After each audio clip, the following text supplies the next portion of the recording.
Hi everyone, welcome to my channel Bangla tips and tutorials. আজ আমার আলোচনার বিষয় কলার পুষ্টিগুণ এবং এর উপকারিতা নিয়ে। কলা অত্যন্ত সহজলভ্য এবং দামে সস্তা একটি খাবার, তবে এই কলা পুষ্টিগুণে ভরপুর। এর মধ্যে প্রচুর পরিমাণ ভিটামিন, খনিজ পদার্থ রয়েছে যা আমাদের স্বাস্থ্যের জন্য ভীষণ উপকারী। কলার মধ্যে প্রচুর পরিমাণ আয়রন থাকায় এটি রক্তে হিমোগ্লোবিন উৎপাদনে সাহায্য করে, তাই যাদের রক্তশূন্যতা বা অ্যানিমিয়ার মতো সমস্যা রয়েছে তাদের জন্য কলা উপকারী। পটাশিয়াম সমৃদ্ধ হওয়ায় কলা উচ্চ রক্তচাপজনিত সমস্যা দূর করে। প্রচুর পরিমাণে ফাইবার থাকায় কলা কনস্টিপেশনের সমস্যা দূর করে, অর্থাৎ পেট পরিষ্কার রাখতে সাহায্য করে।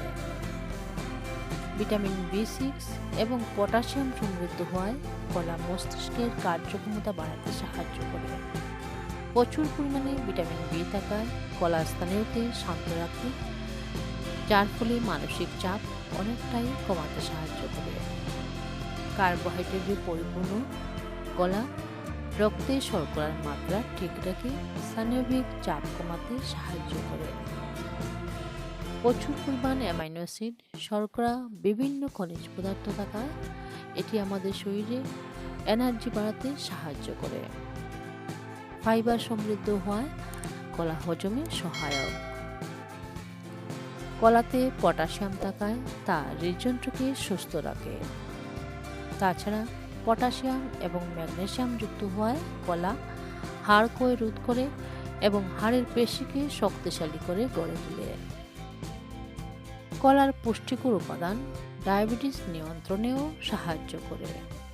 প্রতিদিন পরিমিত মাত্রায় কলা সেবন করুন, কারণ উপকারী এই কলা অতিমাত্রায় সেবন করলে তার কিছু পার্শ্ব প্রতিক্রিয়া রয়েছে। আজ এই পর্যন্তই। সবাই ভালো থাকুন, সুস্থ থাকুন।